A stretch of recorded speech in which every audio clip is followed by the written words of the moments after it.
Hello, everybody. Welcome to SF Sports Therapy. Of course, the SF stands for South Florida and Sports Therapy. As you all know, we go through some headaches here down here in South Florida, and headaches with this team. mostly with this team. My name is Johnny B. And this guy next to me is Sean J. And if you guys, could already tell, we are father and son. I'm the son, of course. Better looking. I'm better looking. So we decided to do this podcast because we just got tired of talking among ourselves. Replying online to other fans, and we decided to get this thing going, basically to use that as our therapy to just put it all out there and invite you guys to be part of it, because we all we got. Dolphin fans, we all we got. All right, we got the fake fans out there, and we know all the real ones. So this is a safe space for all the real Dolphins fans. No bias fans. Those are the type of fans we are looking. I think most importantly, we're football fans. And we grade the game and we talk about the game in a fair way, to where it's not biased. I think we truly try to.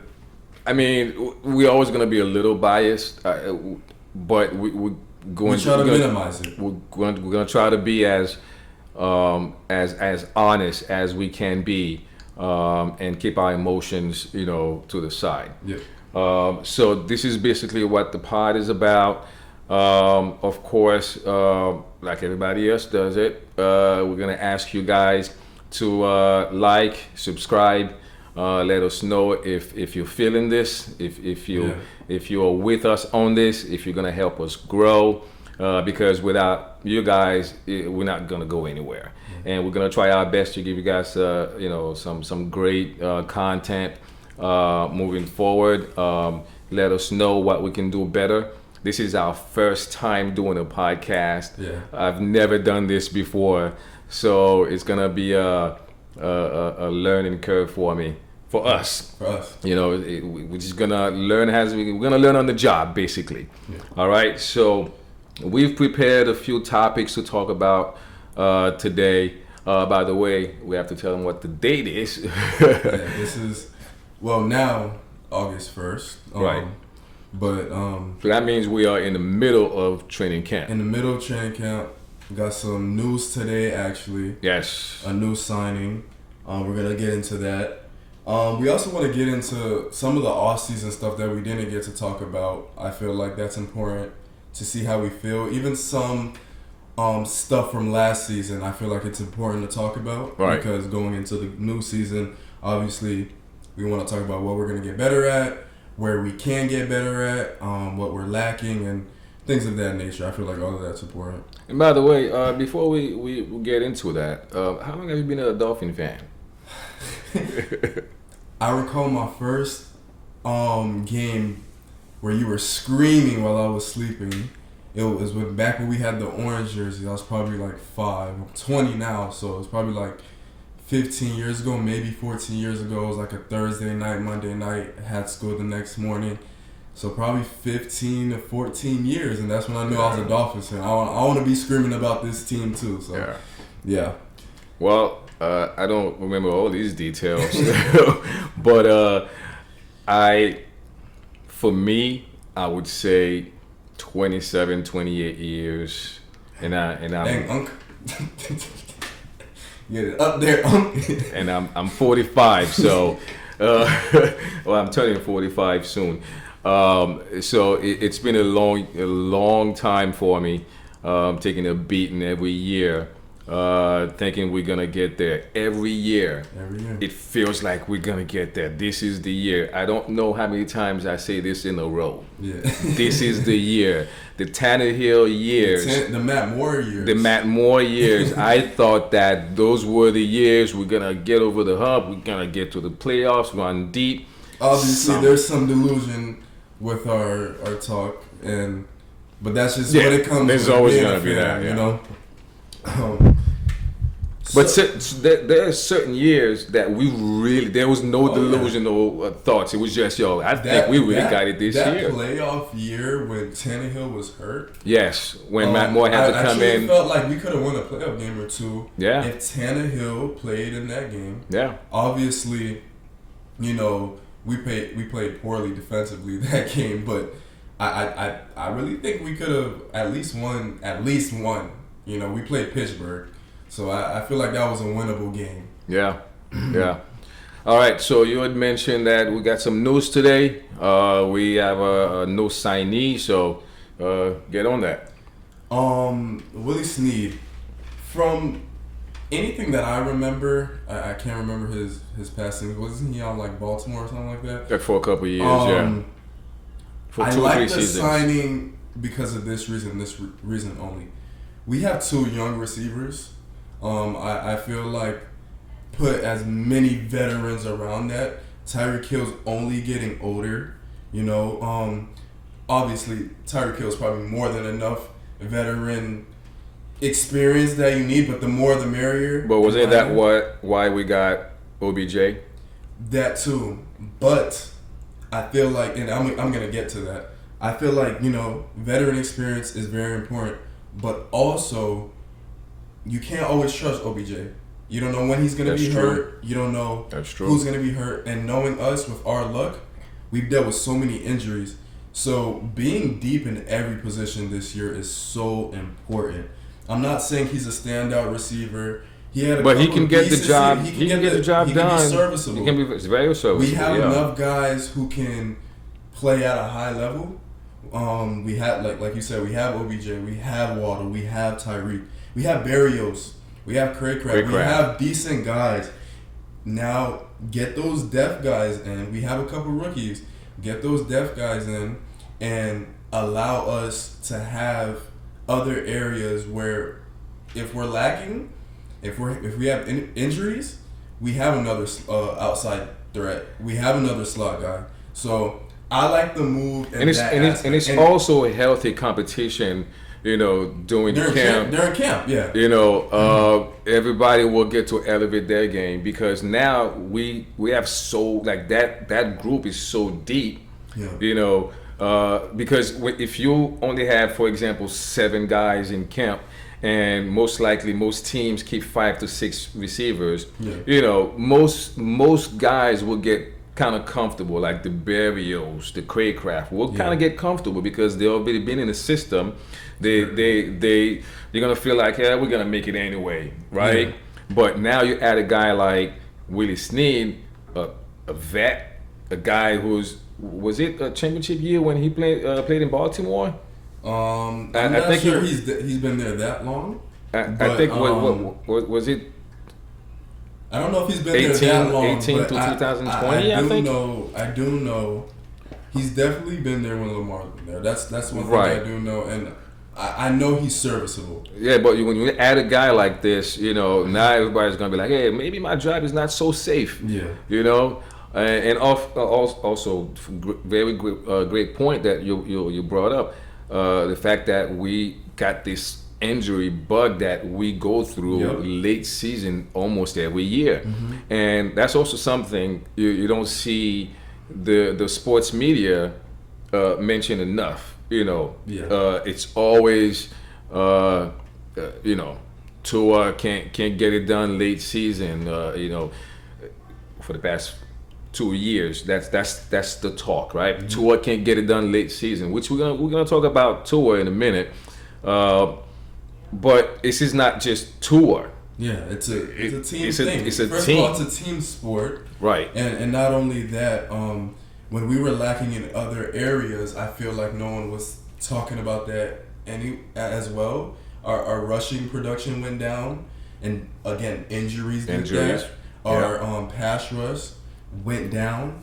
That was the worst part. And a lot of people are not saying these things, and it's kind of annoying, honestly. You know, when you watch the games every week and you know what goes on and you watch the play, it's annoying when you see people talk about Tua when it's a team thing. So we're gonna get into all of that. We're definitely gonna get into Tua's contract and what Tua means to this team. Yeah, but as far as the signing, I like it as a depth move. I love the point that you made about it makes competition, increase. So, was it surprising though that it was a wide receiver as deep as we already are? Because I think we already got 10 receivers. If we count in Schwartz. If we count in, both the Washingtons. One went on IR, so he's done. Oh, he's done. He's done. Oh, wow. He's done. I don't know that. What's the other guy? Boquin? Oh gosh. We have Eazy-E. We have Burton. Jaquan Burton. Barrios and a whole bunch of guys. Sanders. Was it surprising that we didn't go maybe, D-line or O-line? I wouldn't say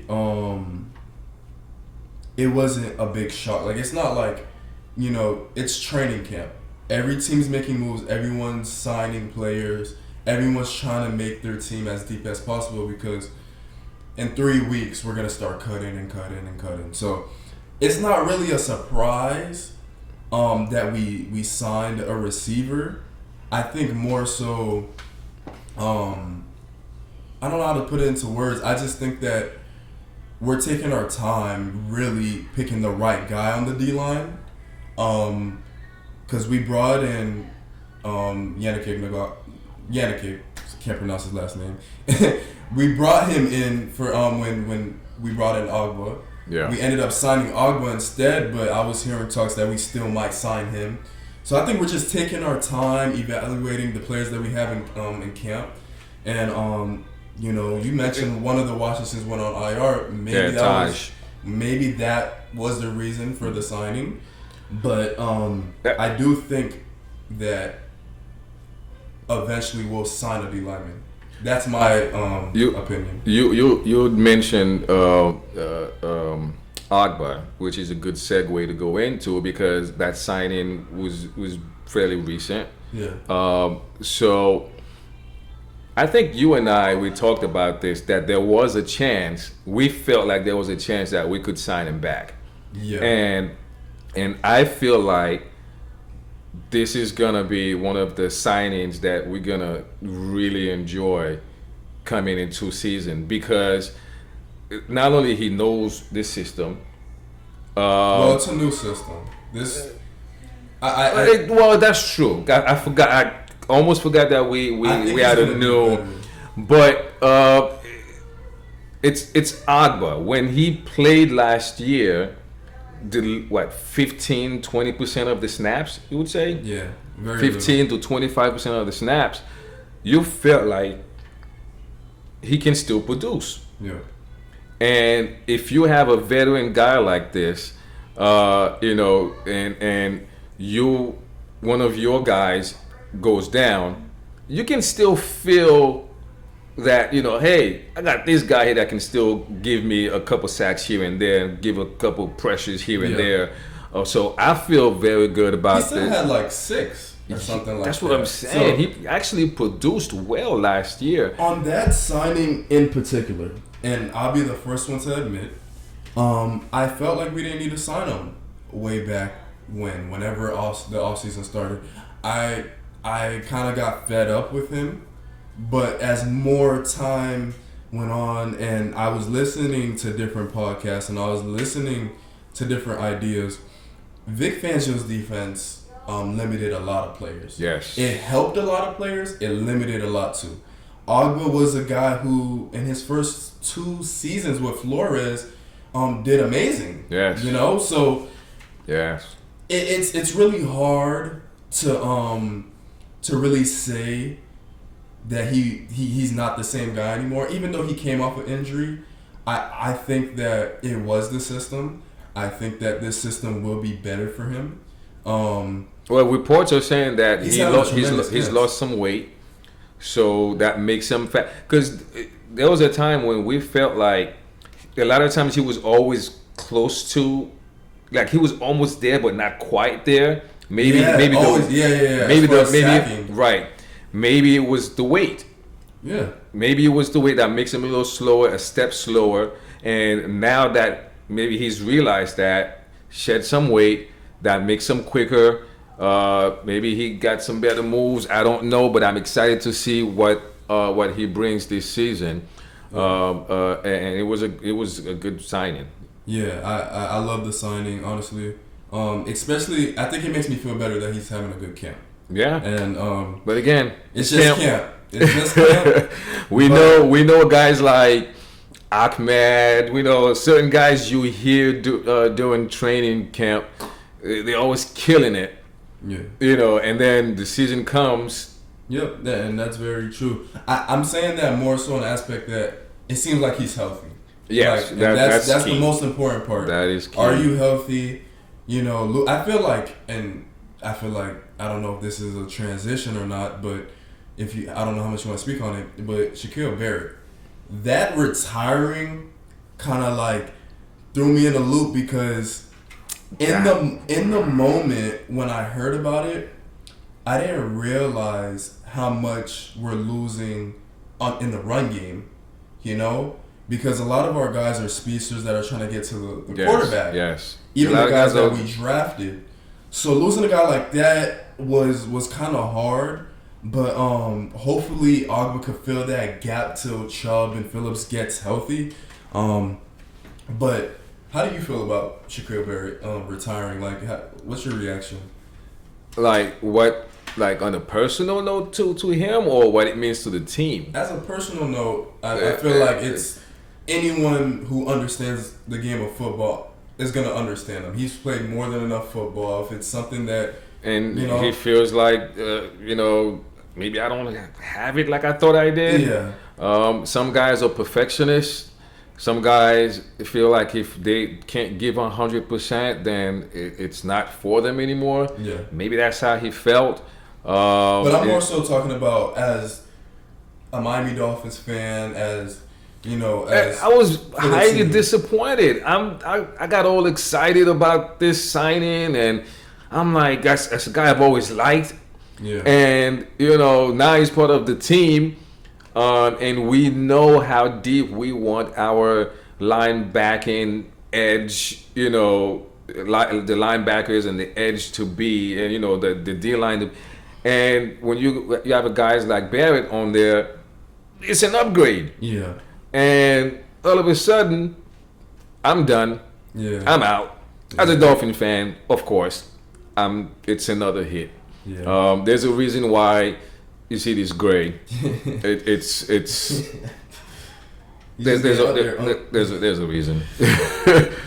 So let's talk about Tua's contract. Why not? I think before we talk about the contract, I think let's tell everyone, because there's this thing, the Tua Nonners and like the Pro Tuas. So which one are you? Tua Nonners is not real.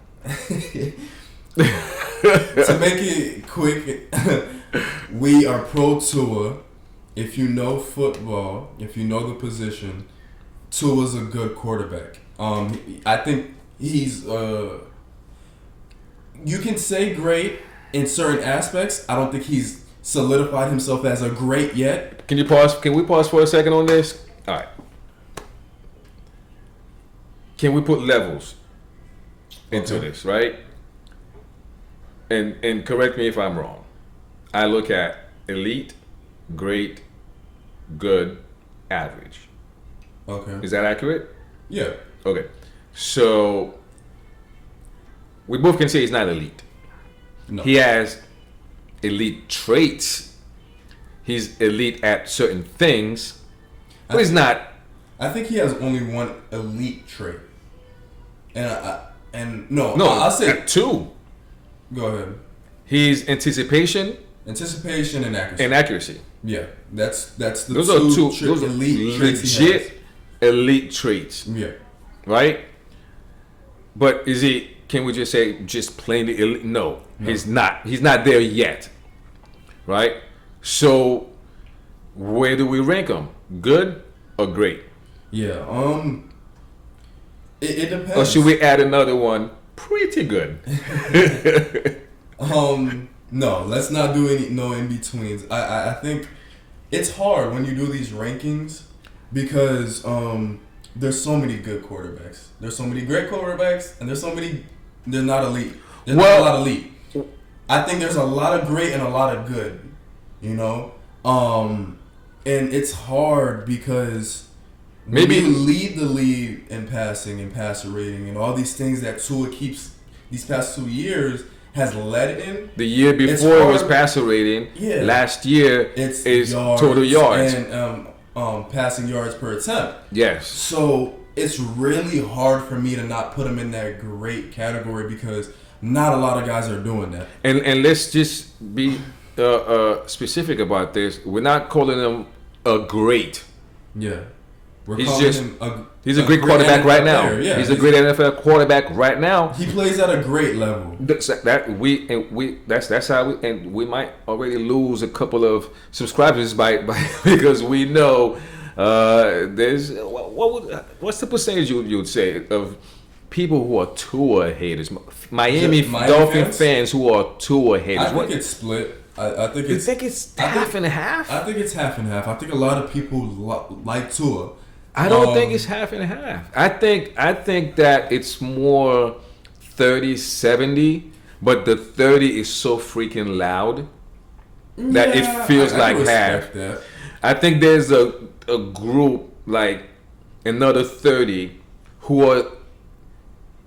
I'm gonna stand by. I'm gonna watch. I'm not gonna give him all the flowers yet, but I really like him. First of all, as a person. Second of all, as a quarterback. He has been better than everybody else we've had in the past 20 plus years. Yeah. And there's another group, us included, who think that he's a pretty good, borderline great quarterback for our team. Yeah. So I think it's just that 30%. And I would go as far as saying that 30%, most of them are not really football fans. Like, yeah.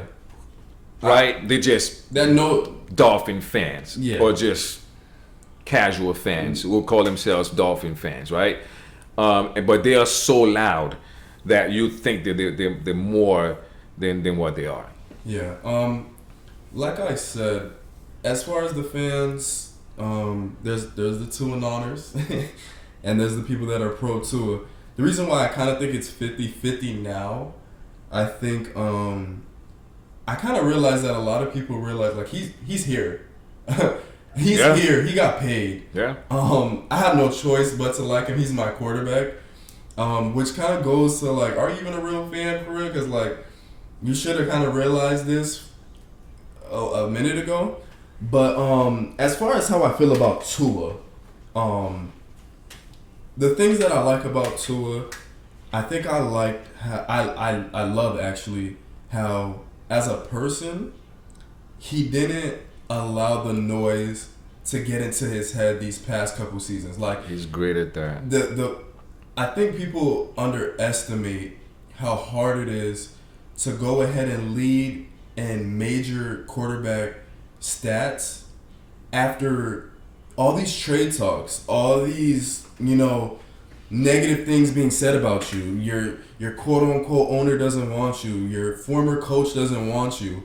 That, all of this stuff is not easy to recover from, And it comes with the game. You're a grown man. It's football at the end of the day. But it's not easy to go perform at a high level because leading anything, other than interceptions, it's worth praising at any position, So I think the fact that he was able to ignore the noise is something that I really love.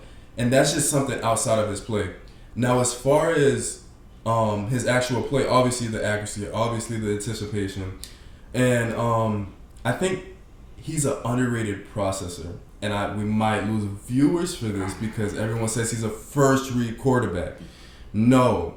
The first of all, I read a stat and I was like, really? Because the O-line did good last year. You know, we're 31st again for like pressure or some weird stat. I think it was like pressure per something. And we're at the bottom of the list again. And that anticipation that Tua has allowed him to have that success. Not the line. Because if we're going to be honest, Armstead's in and out. Yes. You know, we had a lot of in and out in the interior. So it's not the line.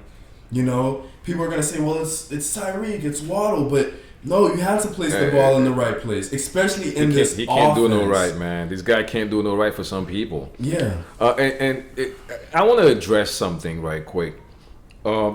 Because we hear the sports media talk about this a lot. Oh, the first 2 years they didn't want him.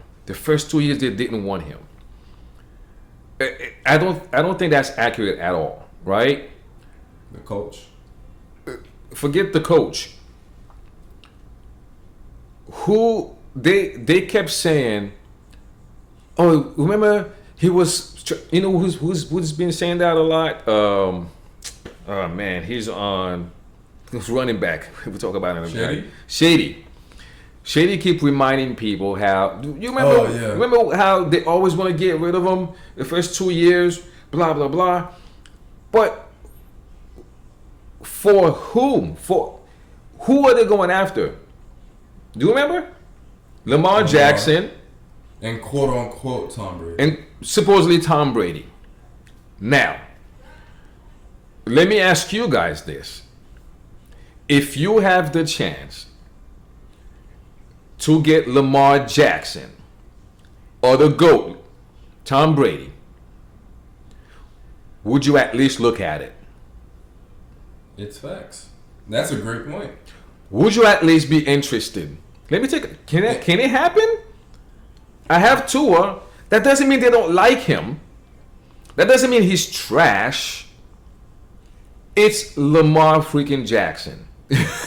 It's Tom Brady. That's a great point. But only what? 3 or 4 quarterbacks that another team wouldn't do that for. Yeah. Maybe. Mahomes, if Mahomes, you know, second year, third year, whatever, and Lamar Jackson, same scenario, right? I could see Kansas like, okay, we got our guy. We already can see who he is. Now we're talking about first and second year. Right. First or second year of Josh Allen. If Buffalo... Before Stephon Diggs. Because we know Allen really took off in his third year. First or second year, we were thinking, what's all the hype about? We played them 2 times a year, so we're seeing it. Right. So think about this, guys. First or second year of Josh Allen's career, Lamar Jackson was available, or potentially available, or Tom Brady. Wouldn't the Buffalo Bills be at least curious as to, hey, can we get this guy? Can we trade our guy to get this guy? Yeah. So the whole narrative of the Dolphins were trying to get rid of Tua, I think it's been reported so inaccurately, and people made a thing about it. The only people that I kind of respected that had something to say about that whole scenario was the fact that those talks can get in your quarterback's head. You know, it can mess with you, and those are valid points. But for the people who made it seem as if it was a thing that we were trying to get rid of Tua, was that's taken out of context, because at the end of the day, if a Lamar Jackson's available, teams are going to be interested. And guys, we weren't the only team that was interested. I remember there was talks about him going to the 49ers. Tom Brady trying to stay within the division, not even just the Dolphins, you know? So it's like we had to put all at the time the 49ers had Jimmy G. It does. Well, no. My point is like it's not like I'm just saying. I'm just saying like everyone makes it seem like it was only the Miami Dolphins that wanted Lamar. Like Lamar, Right, Jackson, it's Lamar Jackson. MVP. It's Lamar Jackson. All it doesn't right. make sense. He So came out with the MVP season. So what I need you guys to do is whenever you hear this trash talk from the outsiders or talking about the dog, here's a good point to fight them with. Okay, anybody out of 32 teams, 29 would probably go after Lamar Jackson. All right, and that's just facts. That's a fact. I definitely agree. So what are we talking about next? Let's talk about the contract. Let's talk about this contract. What do you like about it? What don't you like about it? And how do you think contracts, because this is a big conversation now, how do you think these contracts should be done? Are you on the wave of the market is the market, or are you cool with it? Are you cool with quarterbacks getting paid?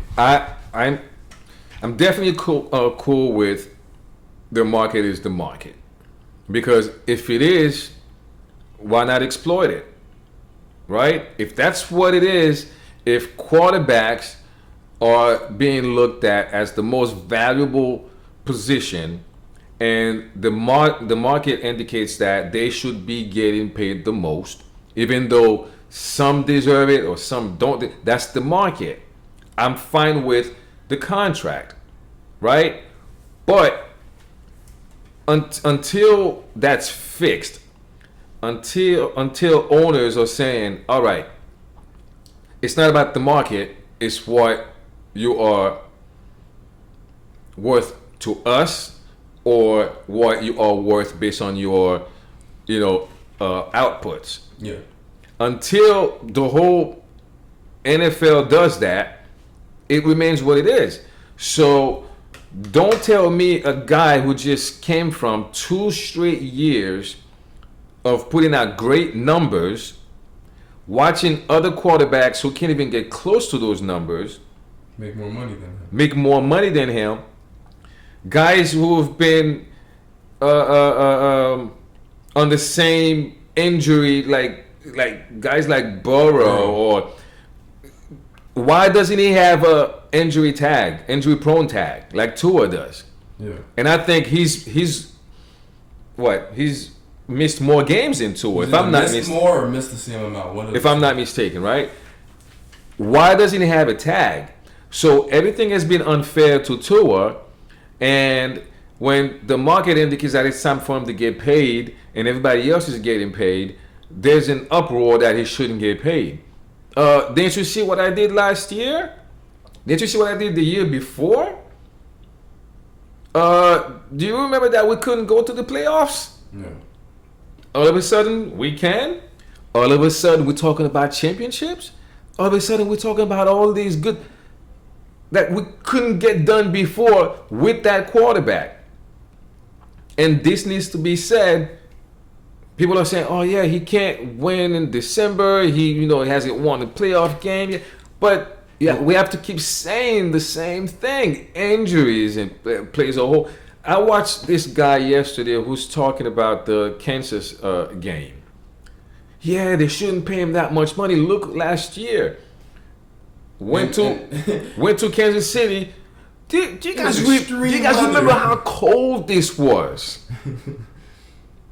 No one was had a crazy Mahomes game. Great that offensively. Nope. So it was a team effort on their part, right? That got us out of the playoffs. That's it. On top of our crazy injuries. It wasn't Tua versus Mahomes,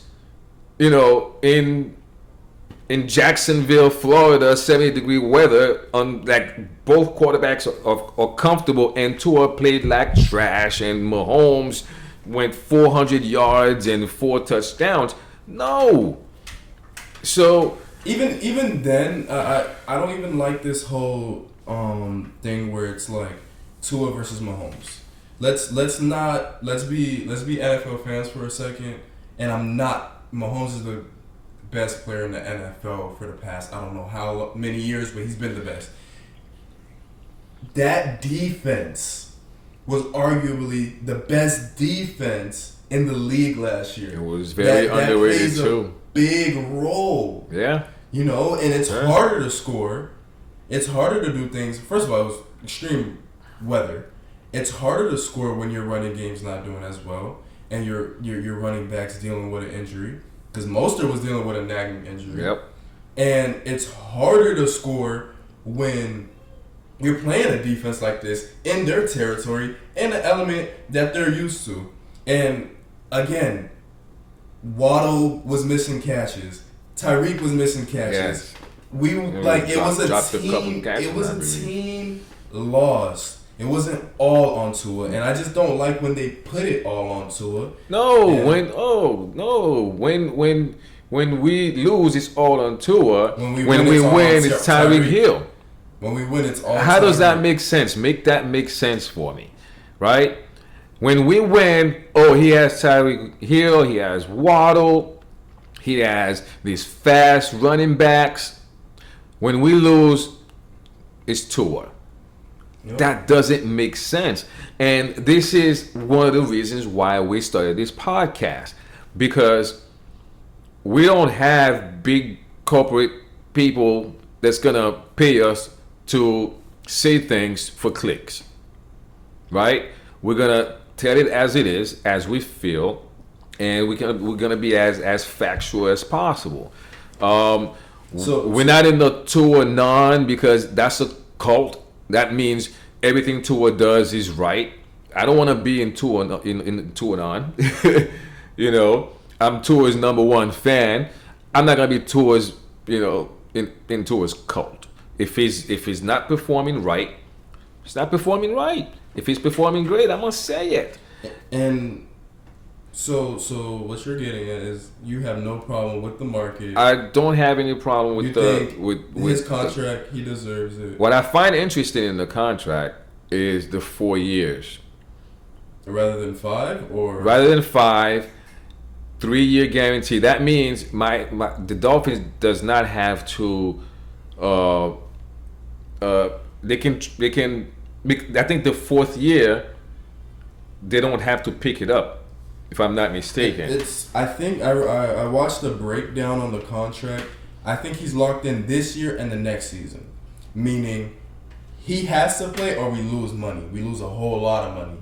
As far as the one after this one and the next, which would be 2026, he is movable. So we can get money back for him, meaning if we want to trade or whatever the case may be.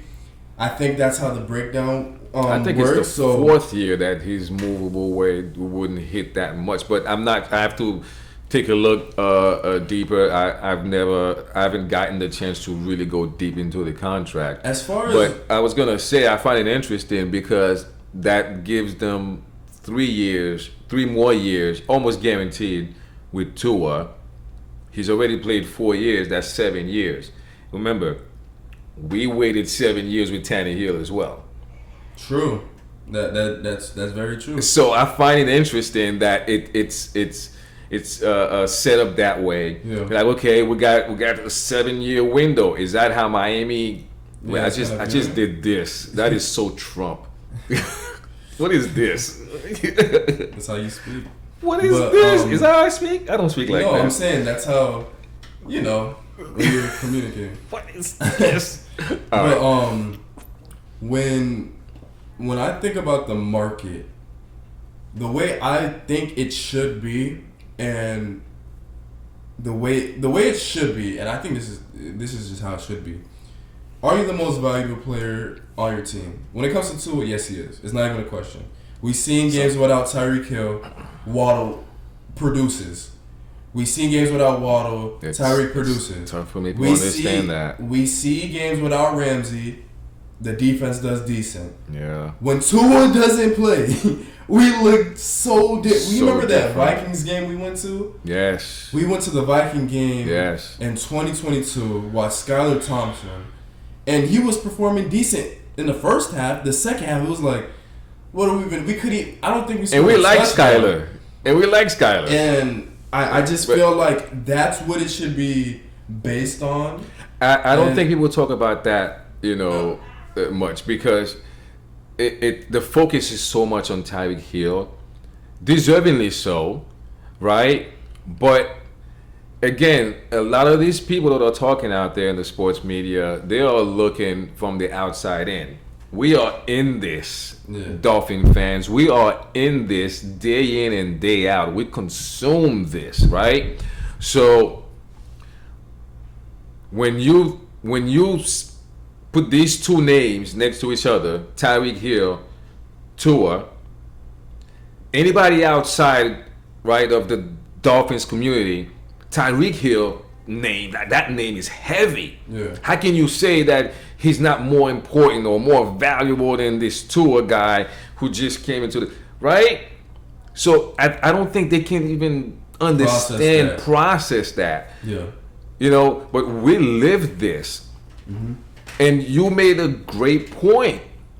Watch when Tua is not playing, how the team performs. It feels so. I hope you guys know what the definition of most valuable. Like, listen to what it's. The actual words that we're saying. Most valuable player, not the best player. When you win the MVP, that doesn't mean you're the best. Like when Lamar Jackson won MVP, he's not better than Patrick Mahomes. You know what I'm saying? So people have to look at what most valuable player means. Yeah, I think they confuse the two. They think it means the best player on the team. Yeah. For example, for me personally, I don't think the 49ers, I don't think Purdy should be the most valuable, should be viewed as the most valuable player get paid the most. I think it's Christian McCaffrey. Obviously. But this is where it all contradicts itself, and this is why I understand the market, and I think a lot of people should hear this. As a running back, you get hit so much. It's so easy for you to just not play the entire season. We've seen Christian McCaffrey, one of the best running backs in the league, miss almost the entire year, have injury issues in Carolina. Yep. We've seen receivers go through it. We've seen tight ends go through it. We've seen linemen go through it even. So as a quarterback, when you're probably the least, you're getting hit the least other than kickers and punters, you can get that money because if you're good enough to lead your team, you're going to get paid because your playing time is not guaranteed because anybody could get hurt. Aaron Rodgers got hurt. We saw Tua with the first play, second play. It's not guaranteed, but it's more secure than a guy that's banging and hitting every time. So players need to understand that. But another point about the market, and I like when Shady says this, he mentions that if the market's gonna be the market like how it is, then if you're a decent guy in any other position, you should get paid.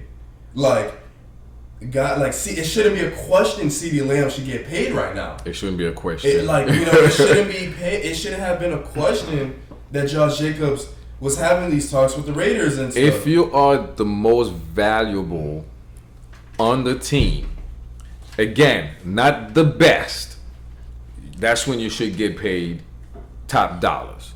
Yeah. Right? Yep. That's how it should be. It's just that simple to me. Yeah. How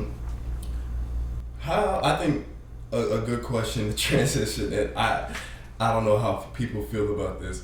How do you feel about Mike McDaniel?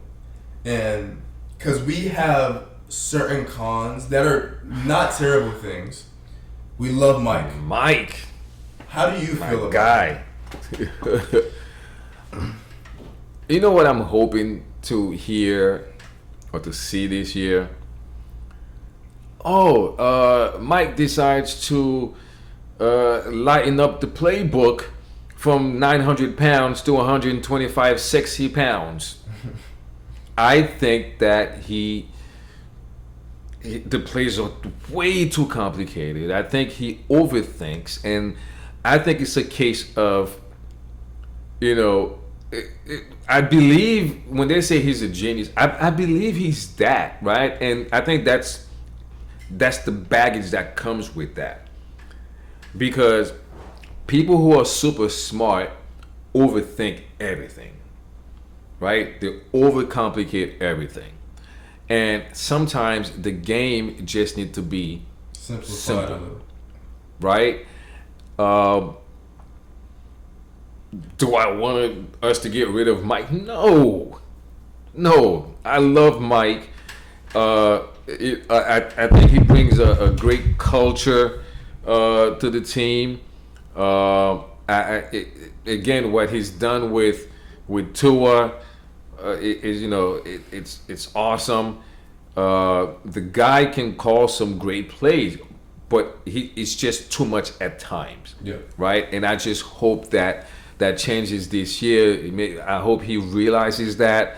I hope Tua have a conversation with him. Hey, coach, can we just simplify things? And the whole 3rd and 1, 3rd and 2, 4th and 1 passing plays. Please, those are supposed to be sneaky plays. They're not supposed to be the norm. Yeah. Those are supposed to be. Those are the plays you run. You're up 7. You don't want to punt the ball away. You just want to end the game. Right. Not even that. I got Even this. once in a while. Once in a while, I got this sneaky play in my pocket because we're gonna run the ball because that's the thing to do. Yeah. And then boom, we throw a bomb on 4th and 1. It's almost like he's sneaky every 3rd and short. You can't be afraid to. I'd rather miss a first down when I'm attempting a 1-yard run than throwing the ball. I'll take it any day. Yeah. And you're looking at a guy like Mostert, who, to be honest, coming in, I remember way before he got to Miami, I was telling you, man, we should go after Mostert. I'm like, man, I think he has a lot to prove, and he could be a great fit for us. And what I was surprised by is the fact that he runs heavy. I didn't see that coming, right? I thought he was gonna be the shifty, fast running back, and you watch him run last year. It's like the guy is proving something. Yeah, he's angry. Right? So he's shown that he can run between the tackles over and over and over again. He's running angry. But when it's 3rd and 1, 4th and 1, you want to pass it. Yeah. To me, that's the between that and the overcomplicated plays. I don't know which one I hate the most, but yeah. On my viewpoint on him, to keep it short and simple, I agree with you on those 2 points. I definitely think the overcomplicated plays has prevented Tua from reaching his potential. That I don't know if that's gonna bother some people, but it's facts. Because I know Mike McDaniel's looked as this great coach. He almost has no flaws to a lot of these sports guys. But no, I feel like one of his biggest knocks is like the overcomplicated plays have prevented Tua from reaching that next level, because as a quarterback, I think the same thing. Yeah. As a quarterback, you shouldn't have only 5 seconds to analyze what the defense is in, and I feel like Tua has to do that a lot, because when you have emotion going this way, and it's almost like an orchestra, and Tua's the conductor. Like, he has to conduct Tyreek running this way. He has to conduct making sure Waddle's in place. He has to make sure Mostert's in place. You know, your linemen have to be set. Your cadence when you're snapping, it takes a little minute too, like to make sure all your guys are, set, and that's a lot before the snap. And before that, just calling the play takes time. The play takes a lot of receiving the play takes time. And imagine receiving it in like Baltimore or like KC, where it's so loud. Right. So receiving the play takes time. Calling it out in the huddle takes time. Now, all the motions and the checks and everything takes time. It's 40 seconds, Mike. 40 It's seconds. 40 seconds, man. So, and I think that's where the narrative of him being a first read quarterback comes from. First of all, people don't think he processed fast. Maybe he processed real fast. Maybe you think it's his first read, but he's already on his second read. Or maybe that's just what Mike McDaniel calls. Right? Yeah. Maybe that's the way it's supposed to be. I just think the biggest thing of it all is like, as a quarterback and as fans, we need to step back and really analyze what they're seeing. Like, imagine not being able to know, and this is NFL competition. Imagine not knowing what the opposition is in. Yeah. You know, so when you don't know if it's cover 2, you don't know if it's cover 3, you don't know if it's. Sometimes you can tell when you have the time, but when it's like, you know how many times it's like 3, 2, 1, snap the ball, and like 2 has to wait and see. Okay, he's going there, he's in cover 2. Oh, he's going there, he's playing man. So it's hard to process. Like this is hard to process, and the fact that he has to do it so fast, he has to throw the ball into with anticipation, and get it to the right place, because if it is zone, you can't just throw it anywhere. And he doesn't even have time to change the play if he doesn't like the read. Just think about guys like Peyton Manning and Brady. These guys are getting to the line with 20 plus seconds left, right? Calling their audibles and looking at the defense. They have time to see what they like and what they don't like, what they can exploit and what they cannot exploit. What movement, if they see, that could allow them to go to the second or third or fourth read or whatever the case may be. They have that time to assess all that and make decisions. Tua does not have that time. Number two, for two reasons. One, because of what we just discussed, right? The complicated plays, and don't forget, before last year, where the line was pretty good. Before that, the line wasn't all that. Yep. So not only he has to deal with no time, but he has to deal with a crashing, line in front of him. So everything has to go super fast, and this is why, we're gonna keep saying this. We want this pod to go out to football fans, people who understand certain things. We are not experts. We are casual fans. Matter of fact, we want to call this podcast Just Fans, right? Yeah. Is that what it was? Just a fan. Just a fan. But it was taken, whatever. Because we're just fans. We're not coaches. We're not the best at reading contracts and playbooks and all. We're not expert at anything. But we watch enough football to have common sense. Yeah. And at the end of the day, that's all it is. It's just common sense, right? If you know the basics, if you know what football is all about and what needs to be, what not, it's just that. Yep. So as far as that whole Mike McDaniel thing, I just feel like, it comes to a point where it's too much. Simplify it, and it's possible. Absolutely. The 49ers are the biggest example. A whole lot of motion, a whole lot of really creative plays, but they do it under time. Purdy's able to, audible. He's able to make changes. We just need that for Tua. And I can almost guarantee you guys will see a change in how our offense runs, and how smooth it runs. Yes. How many false starts and stuff like that last False starts, timeouts, and you know how many times we called timeout before a play because we didn't have time, or we're not processing, or the motion is gonna cause the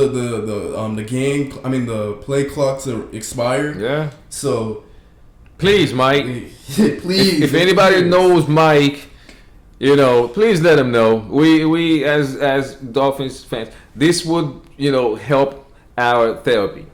All right, this will definitely help us in therapy because every time we jump on here, we are in therapy. We're going to talk about one more thing and wrap it up because we're going to reach that hour mark, and we're not going to try to make this a 2-hour podcast unless you want us to. Yeah, let us know. Unless you tell us, we can talk about this all day. Because we can do this all day.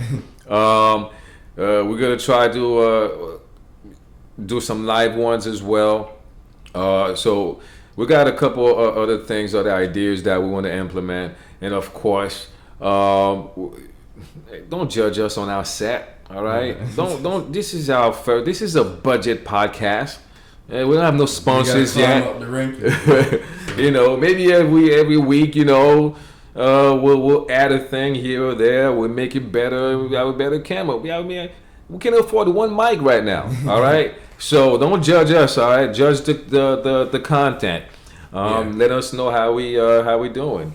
Any last topic we want to talk about before we wrap up? I think we should do something a little different. It's not just Miami Dolphins. How do you feel about doing like a 32 quarterback ranking right here, right now? Right now? It's going to take 10, it's not gonna take 20 that long. minutes. I promise it's going to take like we got to agree on it though. So 32? 32. Or top 10? No, let's do 32.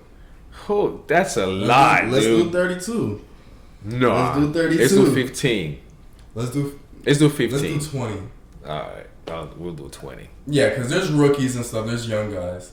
Let's do it. Now you're going to got my brain work, man. Should we start from worst or to best? I think we start with the best because that's easier. Yeah, it's easier than up. Yeah. Okay. Yeah. We can agree that we know who the one is. But everybody knows who the one is. Mahomes. King Mahomes. I'm going Lamar too. I thought you were gonna say Josh Allen. I swear. I thought you were gonna say Josh. No. I have to go Lamar too. I gotta be honest. I'm a little Josh Allen hater. I'm gonna be honest. Yeah, he is. I respect them though. I respect them, but I just don't see the hype that much.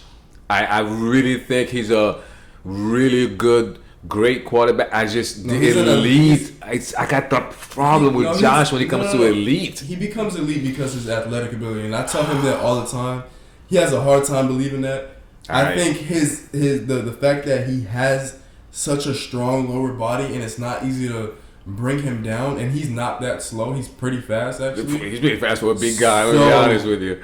I think that makes him elite. He's sneaky fast. So if we're gonna talk about QB rankings, is he third? Is he third? Yeah. He has to be third. Yeah.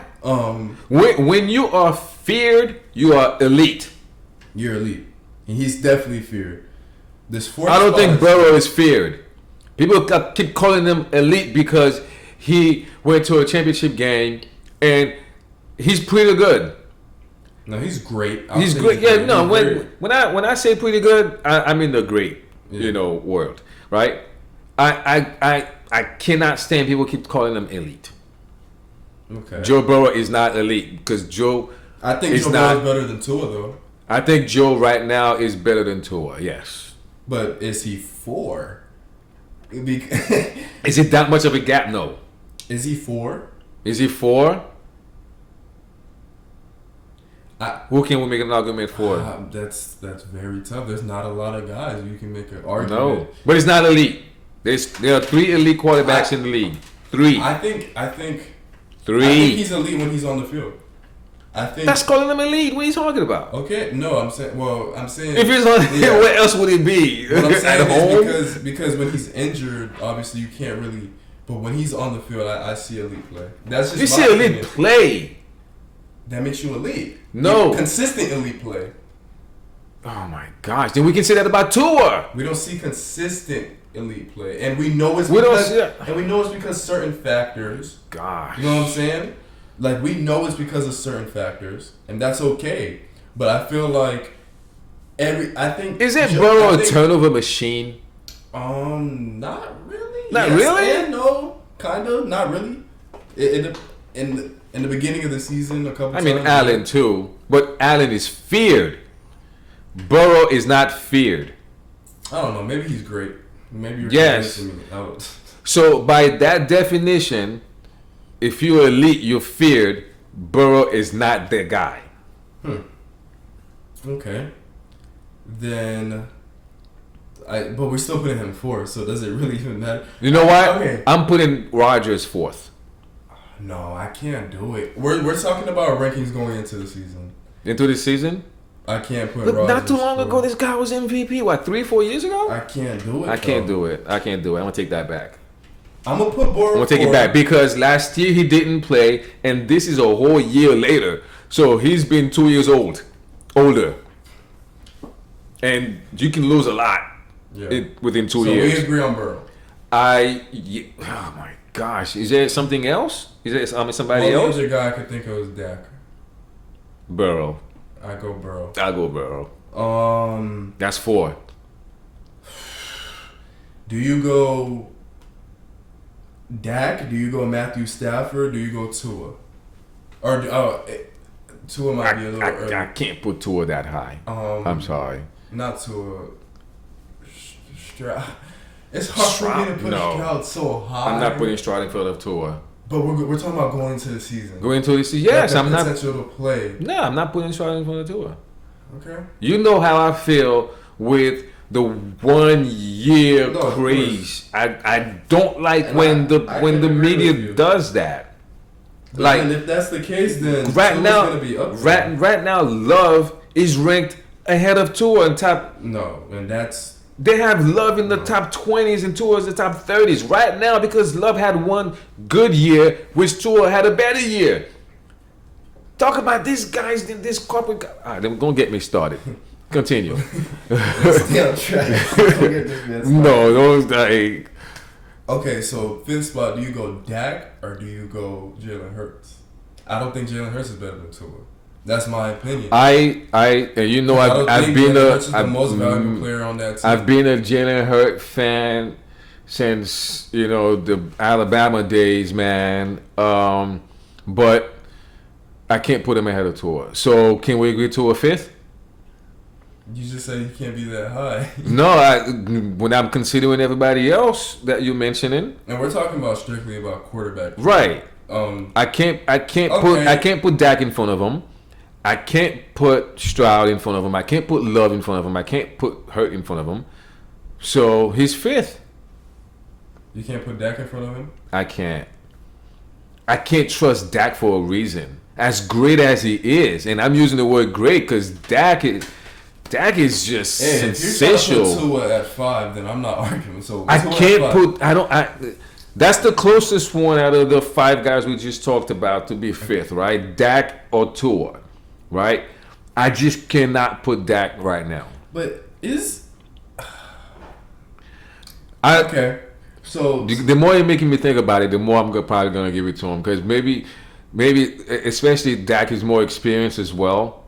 It's a trust thing for me. Yeah. I can't trust Dak. But can you say you trust Tua? That's the thing. I trust Tua because I think... If you can't, because Dak has been put in the situation with great situation, great coaching, great plays, I don't great think we can team. trust Tua yet because we haven't seen him with a healthy team. No, I've seen him in the past 2 years with Mike. No, listen, I'm talking about when it matters most. When you have a healthy team, he hasn't got that fair chance for either side, whether you trust him or not. It's like you still haven't seen it. No, but listen to what I'm saying. Okay. Honestly, do you think last year, if we were fully healthy or 90% healthy or 95% healthy last year, but we didn't see it. That's what I'm saying. Right. And I'm not gonna say something that I didn't see. That's how I'm looking at it. I'm not gonna say I trust Tua because I trust him to lead our team. I trust him to be that guy. And pressure situations and big time moments, I know he could be. I told you. I know us. I know it's gonna take a long time to do 30. It's really you because I'm. No, it's the way we are.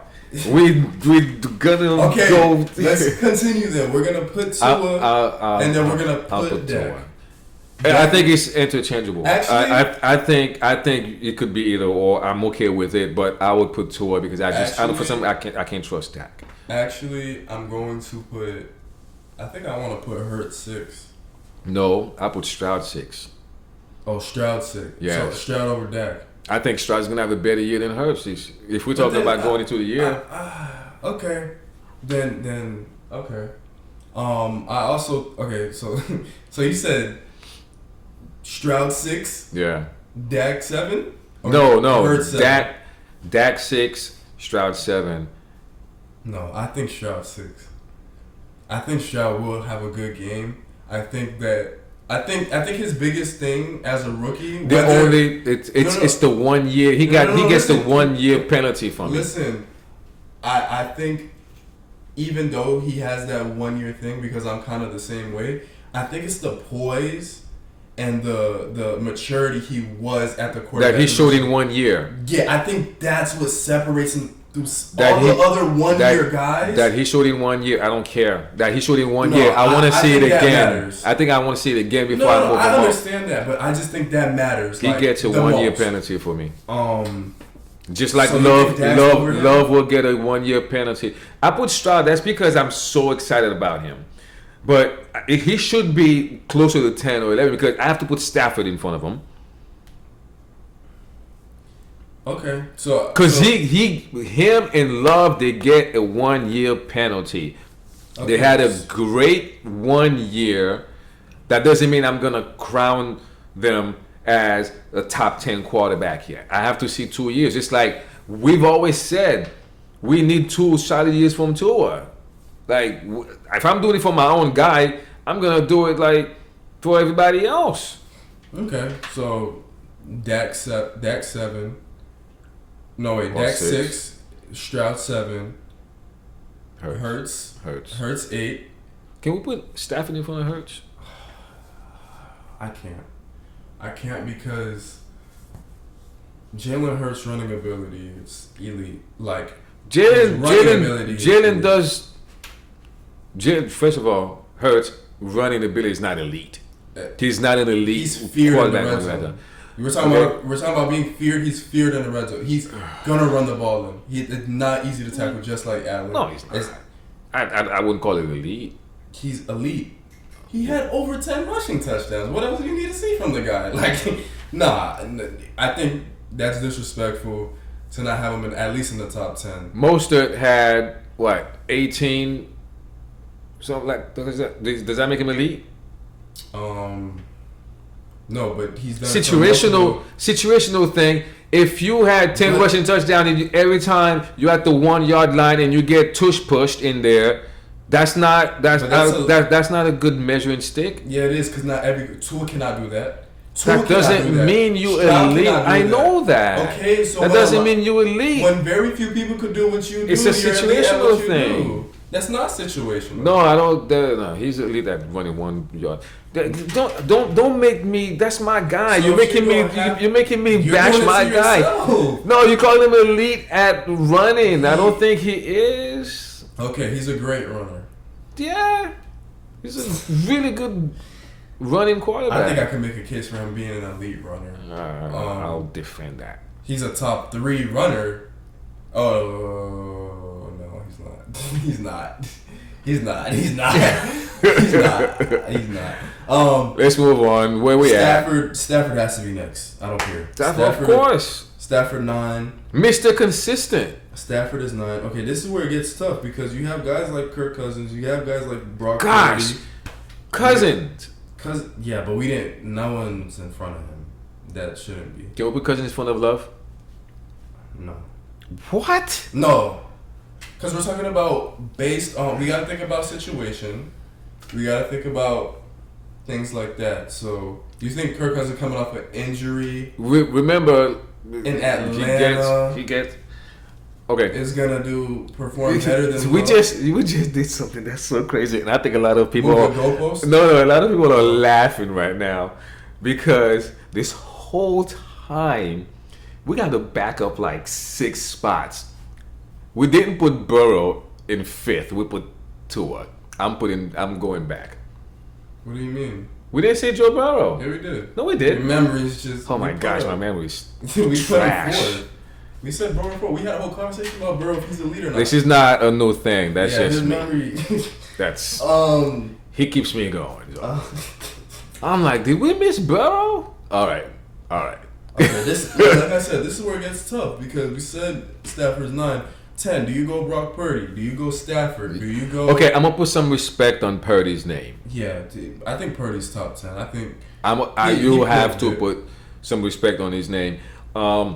This whole system quarterback, blah blah blah blah blah blah. If the guy cannot execute it, you wouldn't even call him a system quarterback because everybody's a system quarterback.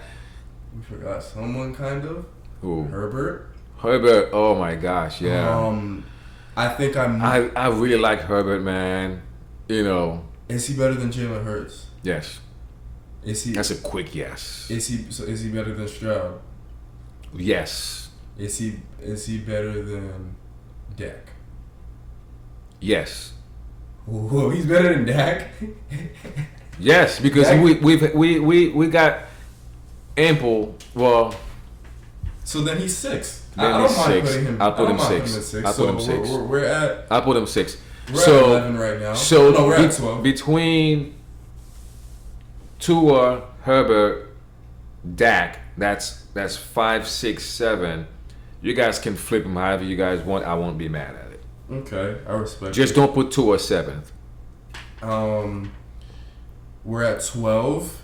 I think you either had to go Love or Cousins, and Cousins before Love. I don't know. I mean, I'm watching Love last year. And I'm like, oh, I'm excited. But it's 8 games. It's 8 games. Yes. So I'm not doing it. You're right. I thought it was 7, but yeah. The playoff game. I can't. So I'll go Cousins at 12. I'll go Love at 13. I think I have to go Baker Mayfield at 14. Yeah, I gotta show Mayfield some love for what he's shown. No, I lied. I have to go Kyler Murray 14. I'm gonna respect Murray. You know, and Mayfield will get a 1-year penalty too. Yeah. Kyler Murray. Kyler Murray's an elite runner. Yes. Okay. You get no arguments here. Yeah, Mayfield.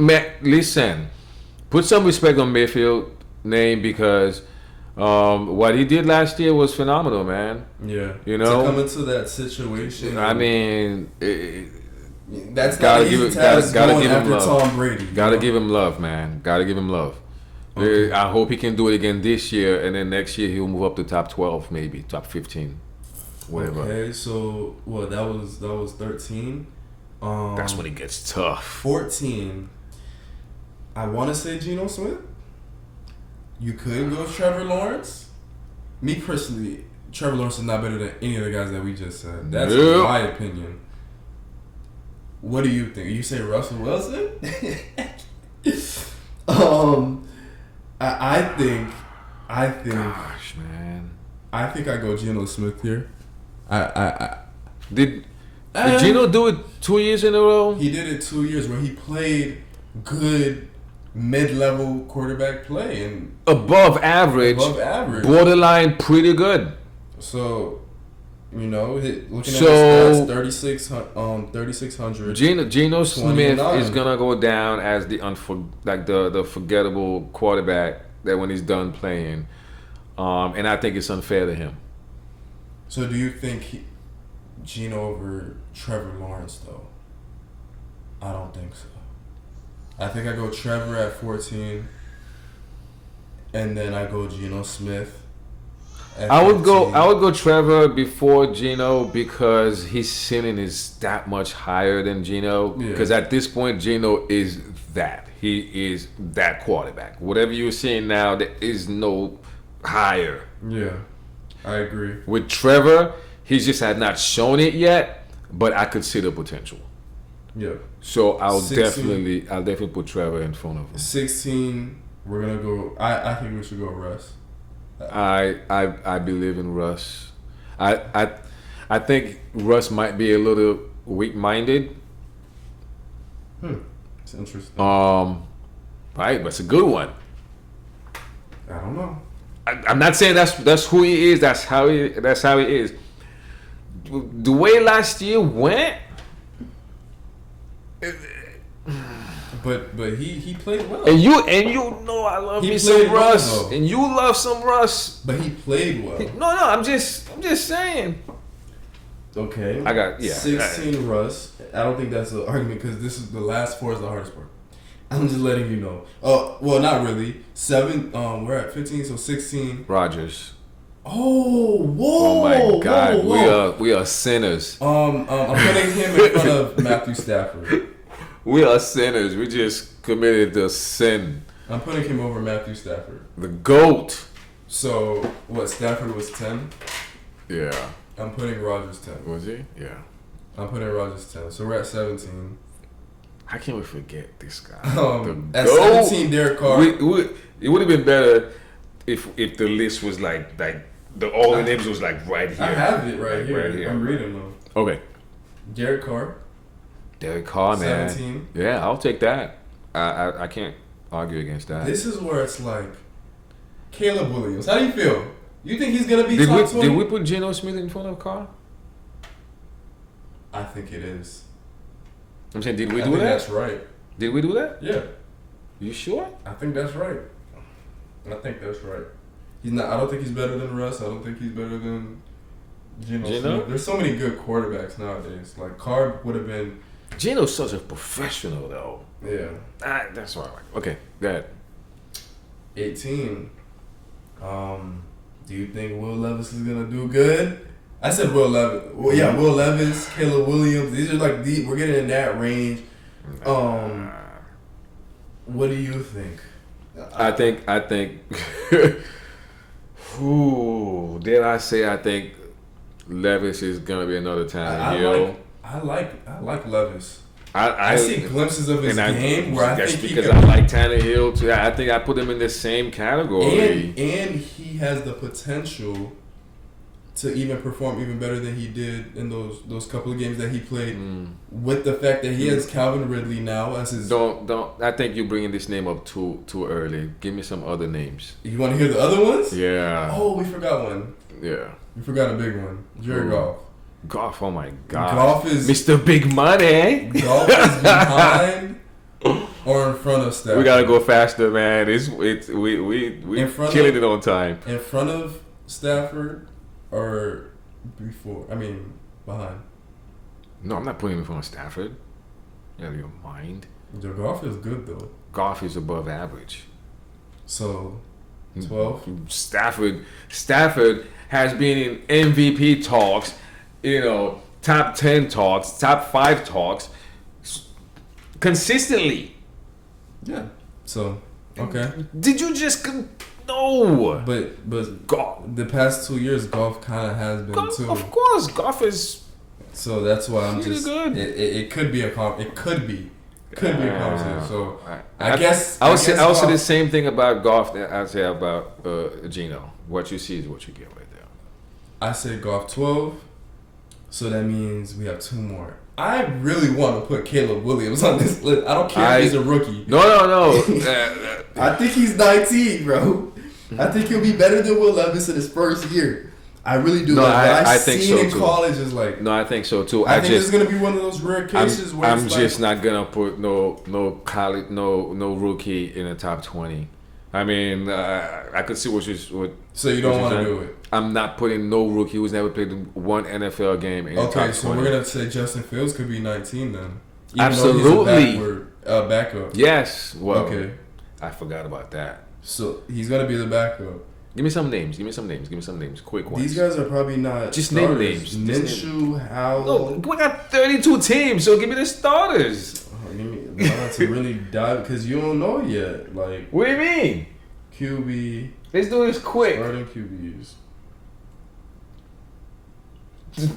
Daniel Jones. Oh, Daniel Jones. Oh my gosh. Okay. Oh, Watson. Watson has to go in front of Geno. Yep. He has to go in front of Cousins. No. Yeah, unfortunately. No. Come on, man. Not in front of Cousins. Just watch him, bro. He goes in front of Love, but not Cousins. Dude, Cousins? Definitely going for Love, of course.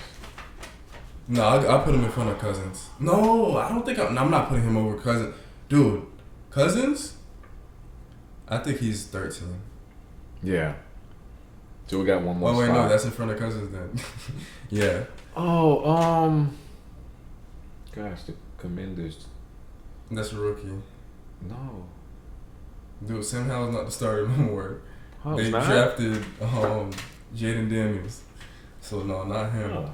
Yeah. I like them. Like I said, I think Watson's 13. We got one more. I'll go Daniel Jones. He has the experience. My gosh, I can't stand that. Daniel Jones top 20 sounds crazy, but That's no. then you either have to go Will I Levis. can't, man. Yeah, I'll take that. Will Levis. There's something wrong. Like my mouth feels wrong to put Daniel Jones in the top 20. Did you feel it? You feel Wait, it? no. Wait, no. Wait, so we're gonna take out Fields, even though he's a backup? Phil should be a backup. We'll say Will Levis for 20. That's because Fields is not a starting quarterback. Yeah, we would have put Fields. I would definitely in a heartbeat. Okay, so 1 Patrick, 2 Lamar, 3 Allen, 4 Burrow, 5 Tua, 6 Herbert, 7 Dak. 7 Dak, 8 Stroud, 9 Hurts, 10 Rodgers, and then we said 11. What did we say for 11? Watson? Yeah, no. We said. Oh no, Matthew Stafford, Watson 11, Cousins 12, Love 13. Oh my gosh, I'm looking at this. I'm Geno sorry. 14. Yeah, pause for a second. These are the kind of like Let me things finish. I read. Okay, go ahead. Geno 14, Rush 15, Baker. No, we said Baker was in front of these guys. Geno was 14. No, 13. Yeah. Baker 14. Baker 14. Rush 15. 16 was I miss Brock Purdy somewhere. Oh, we put Purdy 10. That's why. Like this is confusing me. I should have wrote it down. All right. What were you gonna say? All right. So I'm gonna tell you because I just went on PFF.com and they have a ranking of the quarterbacks going into the year, right? And this right here just like automatically pissed me off, right? What is this? Oh, PFF? Yeah. Jordan Love, Trevor Lawrence are on the cusp of elite. Okay. Like We already know. Like, why do they say things like this, right? Trevor Lawrence has not shown anything so far that shows that he's on the cusp of being an elite. I don't care what people say. And Jordan Love had half of a good year. Why do people say things like this? Just blows my mind, right? So then I'm gonna run through a quick. And I know, guys, we're not talking about Dolphins anymore. But we thought this would be fun to do. Maybe that'll create some discussions in the comments. So, write down your top 20 in the comments, and we'll go down and we'll read it. And maybe next time we get back on, we'll talk about it and maybe adjust some things. Maybe you guys will make more sense than Yeah, we probably forgot us. some names, and I probably said someone's 14 3 times. All right, so Patrick Mahomes, that's gonna be always undisputed, right? Lamar Jackson, Joe Burrow, third. I have a problem with that. Yeah, you gotta switch Josh out. I would put Josh before Joe, but okay, Josh number 4. And then this is, after those 4, this is when it gets crazy, right? We said Herbert's around that 4, 5, 6. So. Herbert, Herbert, Dak, Matthew Stafford. Too early. All right. Rodgers a little early. Aaron Rodgers. Might sound crazy to some of you guys, but how would you rank it? That's just because that's a career rank right there. That's a career rank. That's a career rank right there. That is not, going into the year who's the best, right? Number 9, Jalen Hurts. That's a team ranking, right? Like, that's a Philadelphia ranking right now. That's not a quarterback. That's around where we put him, though. No, I'm talking about the people that he's in front of. Well, yeah, but where he's at is probably not wrong. C.J. Stroud. Where I think he's kind of in front. Right. Jordan Love. I'm okay with that's too early to me still. Yeah, I think I'm more like Trevor Lawrence. You notice how there's no Tua, right? You notice that. You peeping? Trevor Lawrence. Okay. I think Brock Purdy's better than the last 3 we just said. Brock Purdy, number 13. And then Tua, number 14. Blasphemy. But there's talks. I don't know how much you guys look into the media, the sports media. There's this conversation where Tua's not even a top 5 quarterback in his conference.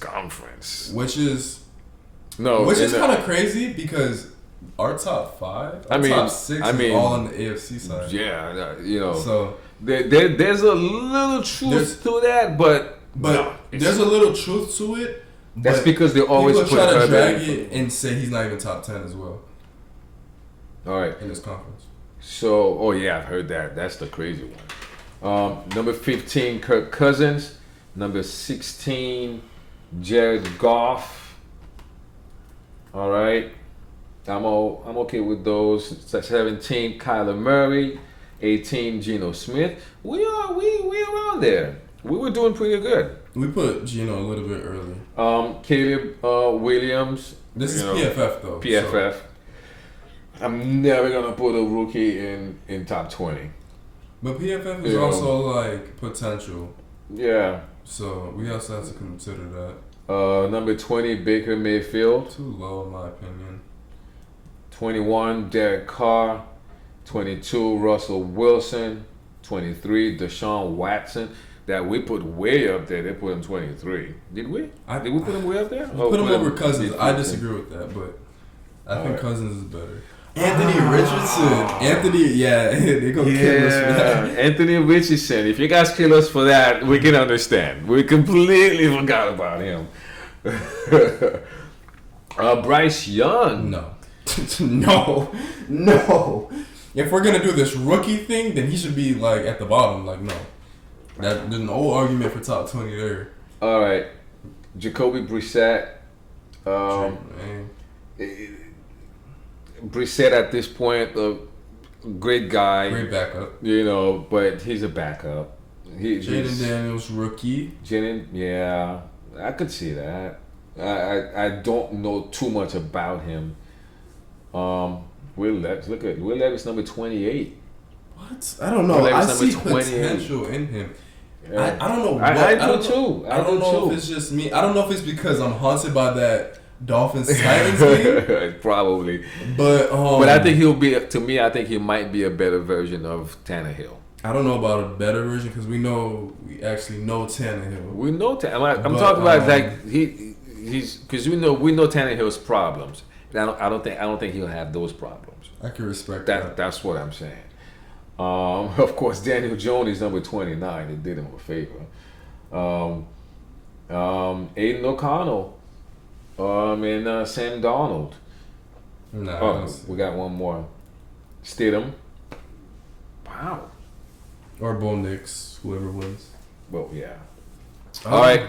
So, I think we've extended this 30 minutes more than we said we would. If you guys are still with us, I know sometimes you get those ads and You just get rid of them and then you move on to the next video. So if you are still with us, we thank you for watching our first episode. The first one is out. It's the most difficult one because that's the one you gotta get off the ground, baby. And it's kind of nervous. It's new. So another thing I want to say, expect to see clips throughout the week, throughout these long videos. You're not gonna always just get the full spill. Throughout the week, we'll probably give a clip or two of our best takes or what we think is the best or that's clip worthy, and just expect that for the future. And we're not really doing episodes. Like I say episode 1 because if we do episodes, it's gonna feel like we have to keep doing number 1 because at any moment we can drop a podcast. We could just be thinking about certain things or some news just dropped and we can hop on. Again, we are very dependent on you guys' feedback. Do not hesitate to let us know what we did right, what we did wrong, where we can improve, what we can add. I don't know. We take criticism very well. We're not we don't think we're the best at anything. Comment below, let us know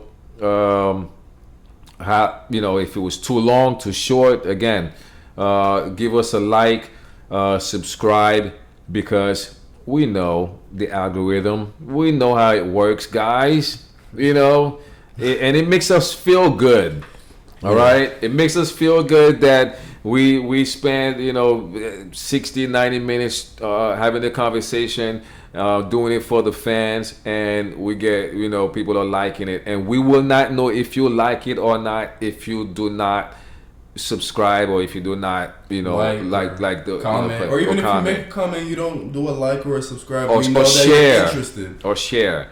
At least let us know you were here. Remember, in high school bathrooms, Johnny was here. Right. Yeah, we're done. We're done. Remember? Hey, let us know how you were here by liking, subscribing, sharing, and comment. All right, guys. Thank you, guys. It was Johnny B and Sean J, and this was SF Sports Therapy, and we are out.